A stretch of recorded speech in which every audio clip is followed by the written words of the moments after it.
Tamil cinema ലോകത്തെയും തമിഴ്നാട് രാഷ്ട്രീയത്തെയും ഒരുപോലെ ചർച്ചയിലാഴ്ത്തിയിരിക്കുകയാണ് നടൻ ധനുഷിന്റെ പുതിയ പ്രസംഗം. ആരാധക സംഘടന സംഘടിപ്പിച്ച രക്തദാന ക്യാമ്പിൽ നടത്തിയ ധനുഷിന്റെ വാക്കുകളാണ് ഇപ്പോൾ വലിയ രാഷ്ട്രീയ ചർച്ചകൾക്ക് വഴിയൊരുക്കിയിരിക്കുന്നത്. വിജയ് രാഷ്ട്രീയത്തിലേക്ക് ഇറങ്ങിയതിന് പിന്നാലെ ഇനി ധനുഷും അതേ വഴിയിലാണോ എന്ന ചോദ്യമാണ് സോഷ്യൽ മീഡിയയിലും രാഷ്ട്രീയ വൃത്തങ്ങളിലും ഇതിനെ ചുറ്റിപ്പറ്റി ഇപ്പോൾ ശക്തമായി ഉയരുന്നത്. രക്തദാന ക്യാമ്പിൽ സംസാരിച്ച ധനുഷ് ആരാധകരോട് സിനിമയുടെ വിജയാഘോഷങ്ങളിലും ഓഡിയോ ലോഞ്ചിങ്ങുകളിലും മാത്രം ഒതുങ്ങാതെ സമൂഹത്തിന് ഉപകാരപ്പെടുന്ന ക്ഷേമ പ്രവർത്തനങ്ങളിൽ സജീവമായി പങ്കെടുക്കണമെന്ന് ആവശ്യപ്പെട്ടു. സ്വന്തം കുടുംബത്തിൻ്റെയും അയൽവാസികളുടെയും ആവശ്യങ്ങൾ മനസ്സിലാക്കി അവരെ സഹായിക്കുകയാണ് യഥാർത്ഥ ആരാധക പ്രവർത്തനമെന്നും ധനുഷ് പറഞ്ഞു.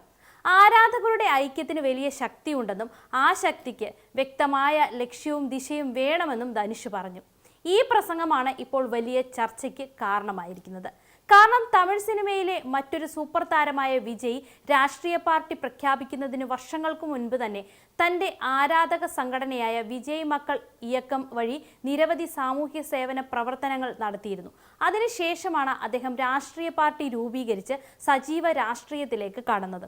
ഇപ്പോൾ അതേ മാതൃകയാണ് ധനുഷും പിന്തുടരുന്നത് എന്നാണ് മനസ്സിലാക്കേണ്ടതും. അടുത്തിടെ ധനുഷിന്റെ ആരാധക സംഘടന പുതിയ പതാക പുറത്തിറക്കിയതും സാമൂഹ്യ സേവന പ്രവർത്തനങ്ങൾക്ക് ധനുഷ് നൽകിയ പ്രാധാന്യവും ഒന്നിച്ചു നോക്കുമ്പോൾ രാഷ്ട്രീയ പ്രവേശനത്തിനുള്ള മുന്നൊരുക്കമാണോ ഇതെന്ന് സംശയമാണ് ശക്തമാകുന്നത്. തമിഴ്നാട്ടിൽ സിനിമയും രാഷ്ട്രീയവും തമ്മിലുള്ള ബന്ധം വളരെ ശക്തവുമാണ്. MGR, ജയലളിത, വിജയകാന്ത്, കമൽഹാസൻ, വിജയ് തുടങ്ങി നിരവധി താരങ്ങൾ രാഷ്ട്രീയത്തിലേക്ക് കടന്നിട്ടുണ്ട്. അതുകൊണ്ട് തന്നെ ധനുഷിന്റെ ഈ നീക്കങ്ങളും സാധാരണ ആരാധക സന്ദേശമായി മാത്രം കാണാൻ കഴിയില്ലെന്നാണ് പലരും അഭിപ്രായപ്പെടുന്നത്. അതേസമയം ഈ വേദിയിൽ ധനുഷ് മറ്റൊരു പ്രധാന വിഷയത്തിലും പ്രതികരിച്ചു. താൻ സംവിധാനം ചെയ്ത് അഭിനയിച്ച റായൻ എന്ന ചിത്രത്തിന് ദേശീയ ചലച്ചിത്ര പുരസ്കാരം ലഭിച്ചതിനെ ചുറ്റിപ്പറ്റിയുണ്ടായ വിവാദങ്ങൾക്കും ധനുഷ് മറുപടി നൽകി. റായൻ പുറത്തിറങ്ങിയ വർഷം അതിനേക്കാൾ മികച്ച തമിഴ് സിനിമകൾ ഉണ്ടായിരുന്നുവെന്ന് തുറന്നു സമ്മതിച്ചു.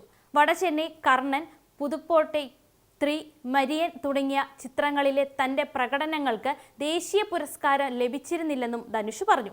എന്നാൽ വ്യക്തിപരമായ അവാർഡുകളേക്കാൾ തമിഴ് സിനിമയ്ക്ക് ലഭിക്കുന്ന അംഗീകാരമാണ് പ്രധാനമെന്നും അത്തരം നേട്ടങ്ങൾ എല്ലാവരും ഒന്നായി ആഘോഷിക്കണമെന്നും ധനുഷ് വ്യക്തമാക്കി. ധനുഷിന്റെ ഈ വിനയപൂർവമായ പ്രതികരണവും സാമൂഹ്യ സേവനത്തെ മുൻനിർത്തിയുള്ള ആഹ്വാനവും വലിയ പ്രശംസയാണ് നേടുന്നത്. എന്നാൽ അതിനൊപ്പം തന്നെ ധനുഷിന്റെ വാക്കുകൾക്ക് പിന്നിൽ രാഷ്ട്രീയ ലക്ഷ്യങ്ങളുണ്ടോ എന്ന ചോദ്യവും ശക്തമായി ഉയരുകയാണ്. ഇതുവരെ രാഷ്ട്രീയ പാർട്ടി രൂപീകരിക്കുമെന്നോ തെരഞ്ഞെടുപ്പിൽ മത്സരിക്കുമെന്നോ ധനുഷ് ഔദ്യോഗികമായി പ്രഖ്യാപിച്ചിട്ടില്ല. അതിനാൽ ഇപ്പോൾ ഉയരുന്ന എല്ലാ വിലയിരുത്തലുകളും ധനുഷിന്റെ പ്രസംഗത്തെയും ആരാധക സംഘടനയുടെ പുതിയ പ്രവർത്തനങ്ങളെയും അടിസ്ഥാനമാക്കിയുള്ള അനുമാനങ്ങൾ മാത്രമാണ്. എന്നിരുന്നാലും തമിഴ്നാട്ടിലെ രാഷ്ട്രീയ സാഹചര്യത്തിൽ ഒരു സൂപ്പർ താരത്തിന്റെ ഓരോ നീക്കവും വലിയ ചർച്ചയാകാറുണ്ട്. അതുകൊണ്ട് തന്നെ ധനുഷിന്റെ ഈ പ്രസംഗം സാധാരണ ആരാധക സമ്മേളന പ്രസംഗമായി മാത്രം കാണാൻ പലർക്കും കഴിയുന്നില്ല. ഇനി വരും ദിവസങ്ങളിൽ ധനുഷ് തന്റെ ആരാധക സംഘടനയിലൂടെ കൂടുതൽ സാമൂഹ്യ സേവന പ്രവർത്തനങ്ങൾ വ്യാപിപ്പിക്കുമോ എന്നും അതോ വിജയ്ക്ക് പിന്നാലെ തമിഴ്നാട് രാഷ്ട്രീയത്തിൽ പുതിയൊരു അധ്യായനത്തിന് തുടക്കമാകുമോ എന്നും ഒക്കെയുള്ള കൂടുതൽ ചർച്ചകൾ ഇനി വരാൻ ദിവസങ്ങളിൽ ഉണ്ടാകുക തന്നെ ചെയ്യും. ധനുഷിന്റെ ഈ പ്രസംഗത്തിന് പിന്നാലെ നിരവധി ചർച്ചകളാണ് നടക്കുന്നതും. ധനുഷ് ശരിക്കും രാഷ്ട്രീയത്തിലേക്ക് വരുമോ അതോ ഇനി സാമൂഹ്യ സേവന പ്രവർത്തനങ്ങൾക്ക് മാത്രം നൽകിയ ഒരു സന്ദേശമാണോ എന്നത് ഇപ്പോൾ പറയാനുമാകില്ല. കാരണം ഇതുവരെ ധനുഷ് രാഷ്ട്രീയ പ്രവേശനത്തെക്കുറിച്ച് ഔദ്യോഗികമായി ഒന്നും പ്രഖ്യാപിച്ചിട്ടില്ല. എന്നാൽ ധനുഷിന്റെ പുതിയ നീക്കങ്ങൾ എല്ലാവരും ശ്രദ്ധയോടെ നോക്കിക്കൊണ്ടേയിരിക്കുകയാണ്.